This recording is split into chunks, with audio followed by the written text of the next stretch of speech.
Dwayne is not just a smashing machine, he's the acting machine.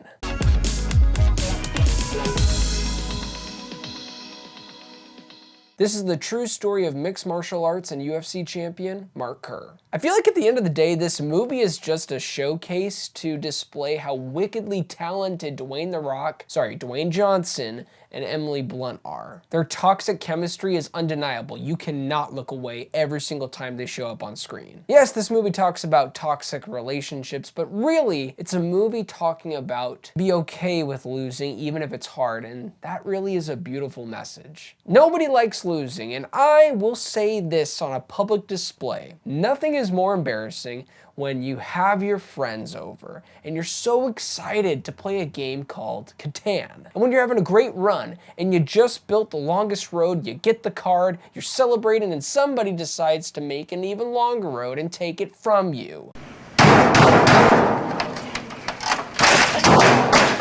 I am ashamed to say I've had some moments that have not been really great in front of my friends where I have shown how much of a man baby I am if I lose at something. But it's that feeling of embarrassment that you can't escape from. It's something that I know I'm not alone in, where you feel, obviously on such a freaking minimal, small scale, but take that embarrassment, that feeling of losing, and blow it up by 1,000,000 when you are in front of thousands of people, hundreds of thousands, not just in person, but live streaming, a big moment, something that you have been building up towards, and it's not what you expected. That is what the movie tackles, and Dwayne Johnson does a beautiful job in showcasing a man that is so big. He's a gentle giant at times, but it's so ferocious. He's ferocious on screen, whether it's in the cage or when he's having a conversation with his girlfriend. Dwayne is already a beast, but somehow he has become even more of a God mode Dwayne version of himself in this role. But not just the physicality he went all the way in, his performance. And yes, there is no overhyping it. This is his best performance to date, and I am not going to be shocked when his name will be called on the Oscar nomination list for Best Actor. Usually The Rock plays roles where he's charming, charismatic, and he never loses a fight. Don't know if it's true, but I think there was conversations of how he legally had in his contract that he can only take a certain amount of punches and he can't lose a fight at the end of the day, has to be a draw. Don't know if it's true, but I guess he wanted to squash that by giving us a movie where it's all about him winning and losing altogether. This is also a tragic story about drug abuse and self-destruction, and Dwayne gives a raw performance as a man desperately in need